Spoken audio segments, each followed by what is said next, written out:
Si llegaste a este video esperando que le pegue duramente a la selección inglesa por su mal juego, porque tiene un equipazo, porque no entran ciertos jugadores, porque Southgate es un técnico aburrido, tonto, que toma malas decisiones, estás en el lugar correcto. Porque si bien yo soy más abogado del diablo que nunca con estas cosas, bueno, ya llegamos a un punto de indefendibilidad que me sobrepasa. Y sí, no es todo malo lo que hace Southgate, no es todo malo lo que hace Inglaterra, hay virtudes, vamos a tratar de encontrar y hurgar dentro de la oscuridad de este partido para ver si encontramos algo positivo, pero la realidad es que en este caso no es que merecieron ganar pero el partido fue mediocre, pocas oportunidades o simplemente parejo, sino que merecieron perder, jugaron peor, fueron dominados y cometieron más errores en las cuestiones técnicas, que son las que se supondría que tener mejores jugadores deberían ser mejor. Así que, sin más preámbulos, analizamos. Dinamarca 1, que estos son los que tienen que tener mérito, estos son los que van a tener lugar en este video. Inglaterra 1, que sí, son los más mediáticos, son los que posiblemente hagan que la gente vea este video, pero no se merecen que hablemos de ellos porque no hicieron las cosas bien. Vemos ciertos rasgos maquiavélicos en Southgate. Y digo, menciona Maquiavelo desde un lugar muy común, simplista, coloquial. Me agarra un experto en filosofía moderna y me dice, no, pero flaco, esta es una lectura súper equivocada. Pero bueno, estamos hablando con gente que quizás le importa más ver cómo juega Bellingham que cuáles son los conceptos reales. Pero el punto es que si le decimos a Southgate, el fin justifica los medios. Capaz que dice, sí, el fin justifica los medios. Y en este caso es un poco esto. El empate no es malo, el empate es un resultado positivo. No solamente porque el contexto fue difícil, pero hipotéticamente, antes de que el partido sea un partido chivo, que casi lo perdés, no está mal el empate. Porque como Dinamarca no había ganado, estás puntero con 4 puntos, estás invicto. En la última fecha tenés el rival más accesible del grupo, hipotéticamente, ¿no? Sabemos muy bien que Eslovenia creo que quizás hasta ahora demostró más nivel que Serbia, pero bueno, hipotéticamente sería el rival más débil del grupo. Y si ganás, quedas puntero. O sea, que dependés de vos mismo para quedar puntero. Y hasta si empatás, puedes quedar puntero. Porque si en la última fecha gana Dinamarca, hay que ver el tema de la diferencia de gol y los criterios de desempate. Pero dependiendo cómo sea, puede ser que igual quedes puntero con 5 puntos. Y después, si empatan con Dinamarca y Serbia, o si gana Serbia, quedas puntero con 5 puntos. Entonces, de esta manera, con este partido que estaba difícil y que era el rival quizás que más te podía llegar a complicar el primer lugar, ya te lo quedaste encima. Y como el rival empató con Eslovenia y vos no jugaste todavía y tenés la chance de tener esa victoria que el otro no tuvo, tenés una ventaja que ya te permite cumplir el objetivo de estar en el primer lugar, poniéndote un rival más accesible a partir de octavos. Porque, hipotéticamente, ¿qué importa, no? Si vos hubieses ganado los 3 partidos jugando bien y en octavos perdés, da igual esos 3 partidos que jugaste bien. Lo importante sería quedar primero.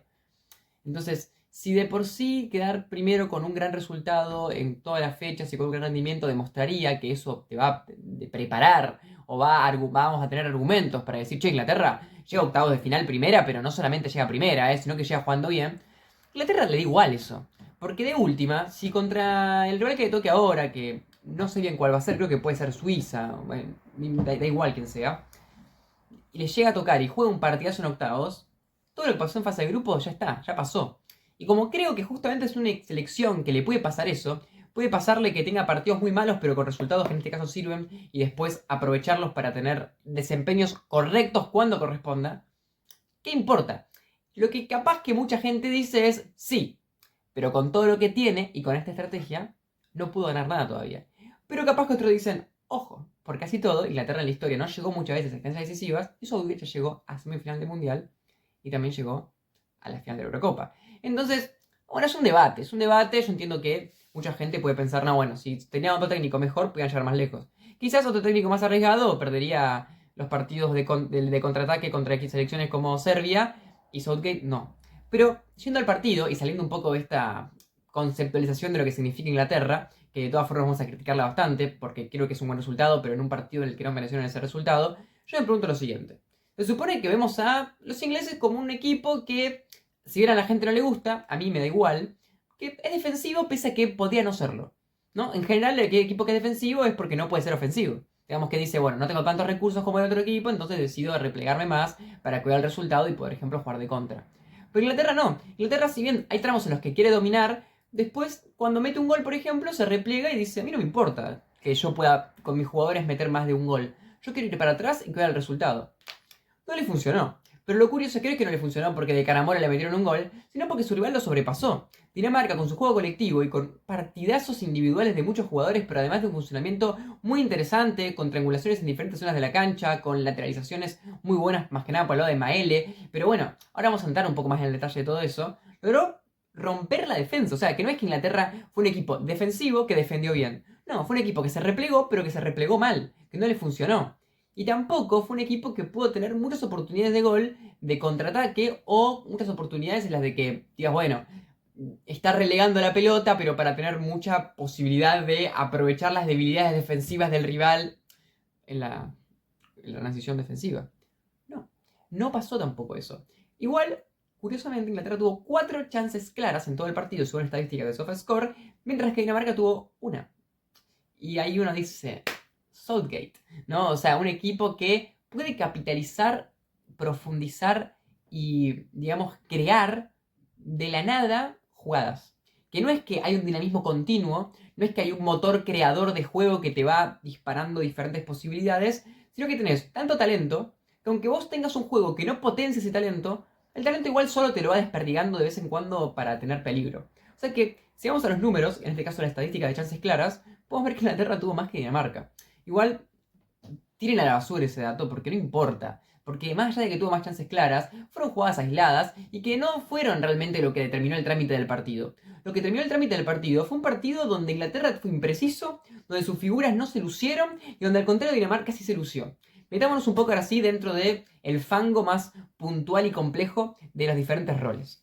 Por ejemplo, si hablamos de los centrales, Dinamarca contó con centrales interesantes que distribuyeron bien la pelota. Por ejemplo, el caso de Christensen, que se ubicó casi como un mediocampista central y que distribuyó la pelota de un lado para el otro y permitió, al ser un jugador de más en el mediocampo, tener superioridad numérica, ya de por sí más superioridad numérica de la que ya tendría, porque recordemos que como Bellingham jugó un poco más adelante, y esto lo destacó muy bien el comentarista del partido, que ahora me olvidé quién era, no me acuerdo, perdón, bueno, el de ESPN, lo destacó muy bien. Claro, como Bellingham jugaba más adelantado, eso hacía que el mediocampo quede más despoblado, porque tenía solamente a Arnold y al Rice. En cambio, tenías a Eriksen, a Hjulman y a Højbjerg en Dinamarca. Entonces, si le sumas a Eriksen, la superioridad numérica es aún mayor. Sería un 4 contra 2, hipotéticamente hablando. Buen distribuidor. Andersen y Vestergaard, más que nada Andersen, muy buenas conducciones hacia adelante. Es muy bueno Andersen, pero también de repente hay un desmarque de Højlund o de mismo Eriksen o cualquier mediocampista porque es muy móvil el juego que tiene Dinamarca. Y Andersen no la duda y hace un pase filtrado excelente. Muy bien.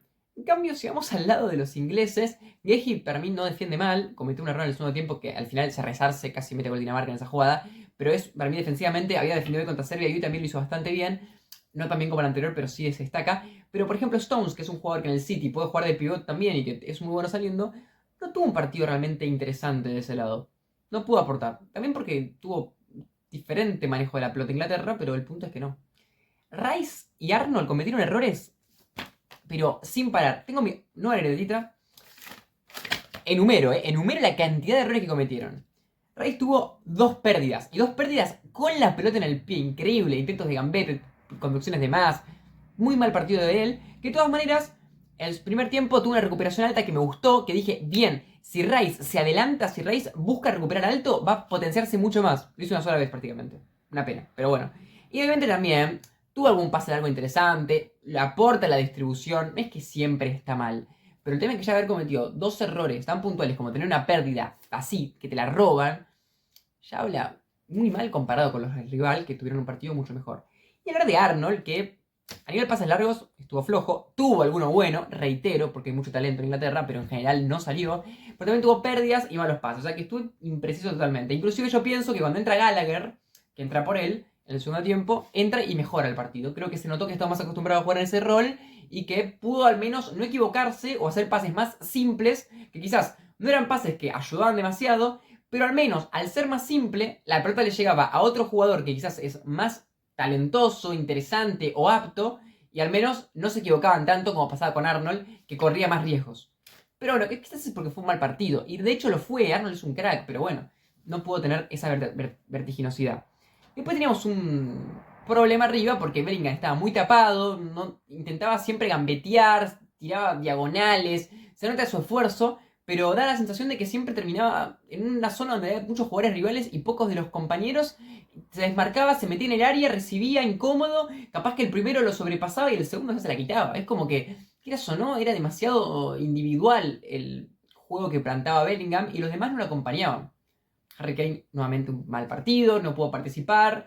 Siempre intenta retrasarse de vez en cuando, pero no vi ninguna jugada como las que hemos visto en el Tottenham o en el Bayern, donde realmente de manera consecutiva participa del juego. Saca por derecha, me parece que estuvo mejor Walker, inclusive, que ahora vamos a hablar del 1-0 de Inglaterra que tiene que ver con él, pero no tuvo un gran partido. Tampoco pudo ser demasiado desequilibrante, siento que lo pudieron controlar bastante bien. Y Foden, que bueno, para mí fue el mejor y que tuvo un buen partido y que a través de su gambeta, aunque sea se pasaba un rival de encima y después le pegaba, ¿no? Que es una decisión un poco más apurada, pero que como tiene buen remate generó varias ocasiones interesantes. Un tiro al palo, un tiro cerca del palo, una tajada del arquero.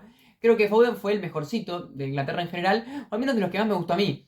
A ver, igual quiero decir que ya lo dije con el partido de Serbia, lo dije con el partido de Argentina. Hoy fue un día durísimo, dormí mal y estaba un poco quemada la cabeza. Si tienen alguna opinión diferente con respecto a cualquier cosa, siempre díganla, no pasa nada, puede ser que me equivoque, pero al menos a mí lo que más me gustó fue justamente el jugador del Manchester City, que fue uno de los mejores de la Premier este año. Y Trippier tampoco hizo mucho. O sea, un equipo que cuando tenía que conectarse no se conectaba porque sus principales jugadores de distribución de juego estaban precisos y después los demás jugadores estaban demasiado aislados. Saka muy aislado, Foden muy aislado, que cuando recibía era interesante pero no recibía muchas pelotas. Y el que más recibía, que es el eje del equipo, que es Bellingham, fue demasiado individualista y tampoco encontraba demasiadas opciones de pase. Fue un partido donde no veíamos a Inglaterra conectar casi nunca. El gol, inclusive, en un trámite inicial en el que tenía un poco más la pelota Inglaterra, pues decía, bueno, Inglaterra tiene la pelota, pareció contra Serbia, la tiene, la maneja, pero no sale muy bien, a diferencia de contra Serbia, de vez en cuando también la recuperaba Dinamarca y Dinamarca la manejaba también, pero ninguno era demasiado profundo. Un poco mejor Dinamarca porque Højbjerg estaba muy preciso, Eriksen está entre líneas y me parece que sabe jugar mejor, al menos en este partido supo jugar mejor que lo hizo Bellingham. Los retrocesos de Højlund y de Wind fueron más notorios. Al estar más centralizados los dos nueves de Dinamarca, van para atrás y aparecen en zonas donde la pelota está para Dinamarca, el medio. En cambio, los extremos de Dinamarca están muy lejos, entonces pueden ser buenos para los piques en profundidad, pero no tanto para el juego colectivo del equipo, ¿no? O sea, como que son jugadores que faltan en el medio en cierto punto. Que pueden aparecer de vez en cuando, más que nada Foden, pero que faltan comparado con todo lo de Dinamarca, que eran todos del medio, pero los únicos dos que se volcaban por izquierda eran Christensen, de mal partido, no tan bueno como contra Eslovenia, que a mí me había encantado.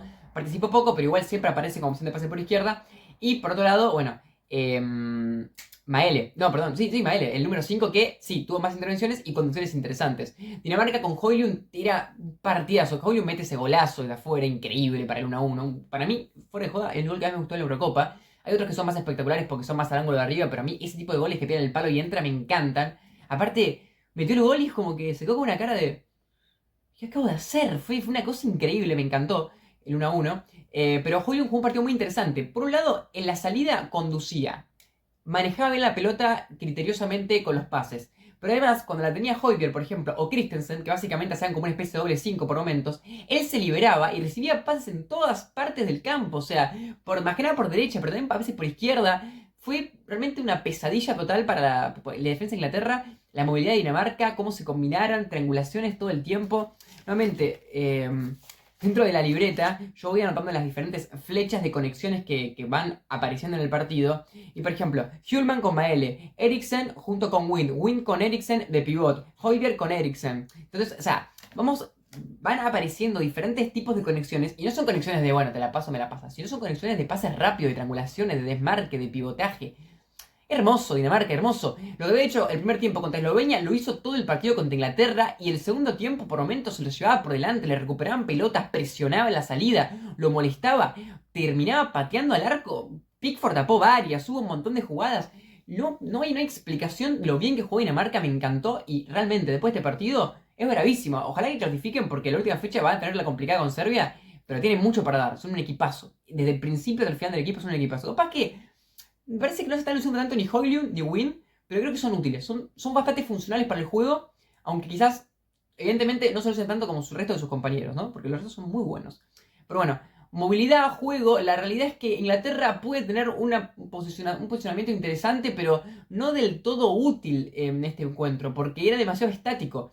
Y así todo, reitero, lo que no voy a criticar del todo de Inglaterra es que pudo generar ocasiones de gol muchas veces en las recuperaciones que generaba, en algunas jugadas en las de que Dinamarca tenía la pelota. Y bueno, no es que todo hicieron mal Rice y Arnold y todo el equipo, porque hay veces que sí le soltaban los pases. Y de hecho, si tuvieron 4 oportunidades claras en el partido, recuerden que ese tipo de estadística, para los que quizás no saben, se realizan en base a un criterio bastante específico que tiene que ver con desde dónde patea, cómo es la jugada y demás. O sea que es un criterio que tiene mucho que ver con los expected goals. Pero por ejemplo, si yo ahora agarro desde mitad de cancha o Foden, gambetea 2, remate y pega en el palo, podría parecer una chance clara, pero eso no es una chance clara quizás según la estadística. O sea, me refiero para que se quede claro a qué me refiero conmigo chance clara. Esas 4 oportunidades, que son oportunidades donde tuve espacios y donde puedo quizás tener algún gol más, en otro partido te entran, porque de hecho siempre entran, en Inglaterra suele pasar eso, y ganas el partido con tu juego pese a haber sufrido. El problema no es tanto el ataque, porque yo creo que en el ataque, dentro de todo, pudo tener ciertos espadazos, digamos, ciertas estocadas, que quizás con un poco mejor de definición o en otro día mejor de los delanteros, que hoy estaban un poco quizás baja de confianza la mayoría, ganas el partido. El problema no es ese, el problema es la defensa, de que tu rival te tocó la pelota y te desbordó. Que entiendo que, por ejemplo, Trippier juega de lateral izquierdo y de lateral derecho, estuvo incómodo, no funcionó, no me gustó. Y tampoco fue un buen partido a nivel defensivo del medio campo. Pero hipotéticamente tenés a Rice, Arnold, a 4 defensores. Ya con eso deberías poder, con un poco de ayuda de Saka, de Foden, con un poco de ayuda, no te digo que sean voluntariosos como trabajadores de fábrica, simplemente que estén ahí, que cubran espacio, que molesten un poco, ya deberías poder defender bastante bien. Pero la realidad es que no, porque la movilidad que tuvo Dinamarca era demasiada. Hipotéticamente hablando, imaginemos la situación, no tratemos de visualizarla mentalmente porque yo edición no le meto a mi video por ahora. Eh, la tiene Højbjerg, que cómo recuperó pelota Højbjerg, me encantó. Højbjerg o Christensen, ¿no? Que son como los dos mediocampistas que tenía Dinamarca desde el medio hacia adelante. Tenés a Eriksen, a Win, a Højbjerg, a Hjulman, 4 jugadores. 4 jugadores que quizás Hjulman se te puede venir para atrás y lo asistís un poco dentro de la mitad de cancha por la derecha. Pero también puede ser que se te vuelque por cualquier zona detrás o cerca de los mediocampistas centrales de Inglaterra. También tenés a Eriksen, que básicamente ese es su rol, su mediocampista ofensivo tipo mediapunto, o sea, va a estar por esa zona. Pero también se puede retroceder. Y después los dos nueves, a veces también retroceden muy atrás, más que nada Win, pero también están en esa zona. ¿Quiénes son los que pueden frenar esto? Hipotéticamente son, por un lado, si el pase va muy cerca del área, los centrales pueden anticiparse, y que no pasó muchas veces, porque de hecho los pases no iban tan cerca del área, pero son uno de los que puede hacer algo. Y después, los demás que pueden hacer algo son Arnold y Reis. O sea que si la pelota va a una zona mediana, suficientemente lejana de los centrales, y obviamente con precisión, están 4 jugadores más o menos en una zona mediana contra 2 de Inglaterra. Evidentemente, vos podés tener excelentes mediocampistas que de hecho luchan los dos e intentan y muchas veces inclusive recuperan, pero va a perder muchas veces. Y no hace falta de que ahí la reciba Hulman y le pegue o de haya una jugada hiper clara. El simple hecho de que de repente la pelota entra ahí y de ahí Eriksen haga un pase rápido de primera hacia atrás de él me refiero, ¿no? Buscando a Maele o buscando a Christiansen, ya alcanza. Porque ya el juego fluye. Hay una fluidez que está permitida a través de tener mucha gente en una zona donde tu rival tiene menos gente. Cuando quizás el que debería estar un poco por ahí sería Bellingham, pero Bellingham por lo general estaba más adelantado y estaba, digamos, más cerca del que tenía la pelota, que sería Højbjerg o Christensen, o quizás también puede ser Andersen, dependiendo de la jugada, pero no está en un lugar donde pueda ayudar demasiado una vez que la pelota pasa. Quizás en una de esas, si el pase sale medio mal, puede interceptar, pero hasta ahí. Si la pelota pasa, ya está demasiado de espalda. Creo que a Inglaterra le faltó en cierto punto resolver los problemas que le fueron presentando en el partido. Porque a través de esos movimientos y después de los desbordes por banda, en los que muchas veces venían de la mano de un primer pase que iba a esa zona, Inglaterra desde el principio le sucedió cada vez, o en cierto punto, diferentes momentos fueron peores, sus deficiencias y momentos fue mejor. Esto me refiero a que por momentos quizás Dinamarca no tenía tanta peligrosidad, por momentos sí, pero la idea es de que desde el principio puede tener cierta fluidez. Y nunca Inglaterra resolvió nada, siempre se mantuvo dentro de lo mismo. No hubo un ajuste, no hubo un cambio, no digo un cambio desde el banco, un cambio dentro de lo que querés hacer. como que se quedaron un poco en esa y bueno, les funcionó, porque mantuvieron el arco en cero, salvo por un tiro de larga distancia que es un gol de otro partido. Pero inclusive si vamos al gol de otro partido, vemos como Hillman recibe bastante solo, hasta que llegan los marcadores, él patea. O sea que es una de esas jugadas en las de que a superar numérica el medio campo aparece. O donde la lejanía entre el que recibe y los mediocampistas centrales aparece. Son muy importantes los mediocampistas centrales de Inglaterra. Deberían ser los mejores del equipo, o al menos de los mejores. Y no aportan lo suficiente. Cuando Inglaterra, porque son muy buenos con los pies y buenos pases largos, pero Inglaterra no tiene mucho la pelota, la poca movilidad del equipo y cierto punto la linealidad de sus posiciones hace que ellos no se potencien tanto. Y encima en defensa, al tener pocos compañeros que los ayuden, tampoco se potencian. O sea, es como que se va muy perjudicada esa zona desde mi punto de vista. Inglaterra se aprovechó y por eso fue mejor. Y bueno, tampoco hay mucho más que decir. Me gustaría aclarar, y cerramos con el tema de la tabla de posiciones, las sensaciones de cada uno. Inglaterra es un partido malo, eso es evidente, pero también es el primer partido contra un rival que te pelea la pelota y te la disputa y te la gana. Hasta te la gana y te domina.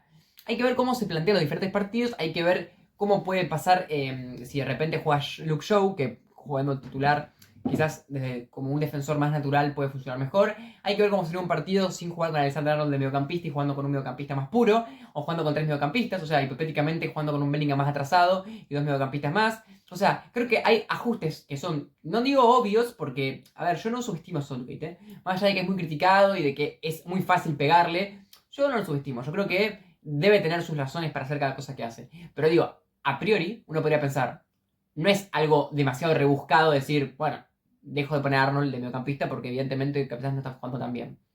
Es una decisión lógica en cierto punto porque es un riesgo que está corriendo Southgate. Entonces, de última, intentar jugar con Gallagher desde el principio, que no es que me encante Gallagher, lo digo como un ejemplo, puede haber muchas opciones, podría ser una opción interesante. Digamos, al menos para ver si puedes resolver. El problema es que el próximo partido no vas a poder hacer eso, porque el próximo partido es contra Eslovenia. Y no creo que Eslovenia te tenga mucho la pelota. Entonces, posiblemente vuelvas a tener que intentar solucionar los problemas de hoy en octavos de final. Hipotéticamente, porque hay que ver con quién juegas. Si juegas con Suiza, posiblemente sí. Si juegas con otra selección, no. Entonces, depende mucho quién sea el que termines enfrentándote. Por tanto, hay que ver cómo soluciona, hay que ver cómo funciona con un lateral izquierdo puro, porque puede defender mejor. Y creo que quizás el hecho de a veces tener demasiado repliegue hace de que no se puedan potenciar mucho sus virtudes defensivas en los centrales, ¿no?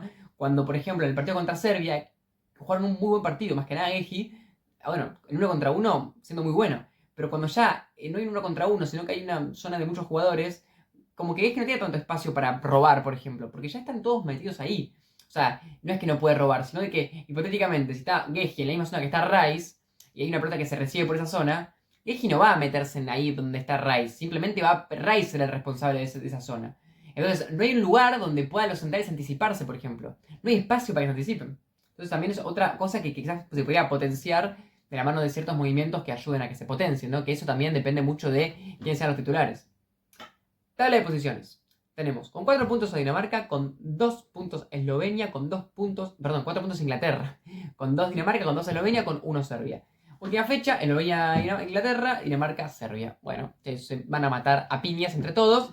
La realidad es que Inglaterra ya está bastante tranquilo. ¿Puede quedar eliminado? No creo, ya no puede quedar eliminado. Pero sí puede quedar tercero, hipotéticamente. Si Dinamarca le ganase en la última fecha a Serbia y ganase Eslovenia contra Inglaterra, podría quedar tercero Inglaterra. Pero bueno, con 4 puntos se va a meter igual. O sea que clasificado ya está casi clasificado. Ahora, uno podría esperar que por los recursos que tiene Inglaterra y por los recursos que tiene Eslovenia, y teniendo en cuenta que Eslovenia, por ejemplo, contra Dinamarca, tuvo sus deficiencias defensivas y que tiene un mediocampo no tan potente y que no tiene tan buenos centrales para salir jugando, puede ser que Inglaterra tenga un partido más del estilo de me juega muy bien de contra, o digamos, tengo que resolver cómo hago los uno contra uno de los contraataques, pero voy a tener bastante tiempo para tener la pelota y probar todos mis recursos. Entonces creo que va a ser un partido más fácil que contra Serbia y que contra Dinamarca. No porque sea peor Eslovenia, sino por las características que tiene, ¿no? En cuanto al matchup. Así que creo que Inglaterra posiblemente empate o gane y se termine clasificando. Hay que ver en qué rol, en qué puesto, pero solamente quede primero para mí. Eslovenia tiene que jugarse la vida, Eslovenia tiene que esperar poder sacar si gana sería increíble, si gana se clasifica, pero si empata, que es más probable porque quizás a Inglaterra le faltan ideas y está jugando muy bien Bijol y Dragusic, entonces podría sacar un empate. Con un empate se sacaría 3 puntos y con 3 puntos podría llegar a quedar, bueno, como uno de los mejores terceros. Porque con 3 puntos y 3 empates sería diferencia de gol 0 y no está nada mal. Y por ejemplo, Hungría si gana puede tener diferencia de gol negativa, entonces ya tenés varios equipos que pueden estar por debajo. Un empate te puede clasificar. El problema es, bueno, inclusive vos podés llegar a empatar Y depende de cuántos goles hayas metido en la Copa, podés llegar a clasificarte segundo. Porque si empata Serbia y Dinamarca y vos empatás con Inglaterra, pero empatás 2-2, Inglaterra empata 0-0, clasificás segundo. Sería increíble, pero bueno, puede pasar. En caso de Serbia, es el que la tiene más difícil, tiene que ganar sí o sí, un empate no le alcanza. O sea, el empate seguramente puede quedar... No le alcanza para nada. Va a ser un partido interesante porque Serbia va a tener que tener cierta responsabilidad de ganar, cuando a priori el rival es el que quiere tener la pelota. Entonces va a ser interesante cómo se maneja ahí. Y Dinamarca está cómodo porque es un buen empate. A ver, si hubiese ganado contra Eslovenia estaría más cómodo todavía. Pero ahora mismo, digamos, ¿qué puede pasar? Si empata contra Serbia, tiene 3 puntos. Y si Eslovenia pierde contra Inglaterra, como ya va a tener, va a perder o a tener 2, podría con 3 empates también clasificarse. Pero obviamente, más probable que Dinamarca le empata de Serbia que Eslovenia le empate a Inglaterra, a priori. Entonces, ya con un empate se puede clasificar. Inclusive, si quiere tener la pelota contra Serbia y dominarlo, lo puede hacer tranquilamente. Es un equipo que se nota que está aceitado. Pero si quiere decir, bueno, Serbia, tomé la pelota y jugá vos, que no va a pasar, pero hipotéticamente también podría ser una estrategia interesante porque Serbia demostró que teniendo la pelota tiene muchos errores y si Eslovenia los pudo capitalizar un poco, imagínate en Dinamarca que tiene mejores jugadores y que tiene mejores conexiones. Entonces, comodidad bastante absoluta, aunque cuidado, porque si llega a perder con Serbia, chau. O sea, no puede perder. Está con la soga al cuello porque no puede perder, pero bueno, está ahí. Si llegaste hasta acá, bueno, te agradezco mucho por valorar mi contenido con tu oído, dándole simplemente unos minutos de tu vida desperdiciados en mí. Y bueno, si te podrás suscribir sería muy placentero. Bueno, estoy tratando de llegar a los 500 suscriptores y posteriormente a los 1000. Espero poder hacerlo en esta Eurocopa y en esta Copa América. Mi sueño es poder vivir de esto, poder hacer contenido, poder hablar de todos los equipos, poder hablar de fútbol, de táctica, de jugadores interesantes que muchas veces no conozco pero me rompen la cabeza. Y bueno, me ayudaría muchísimo. Un suscriptor más, parece que no, pero cada vez que me despierto y veo que tengo uno más, o dos más, o tres más, te juro que me alegra mucho el alma. Igual de todas formas, un like o un comentario también es un montón y me ayuda una barbaridad para que el video tenga más visualización.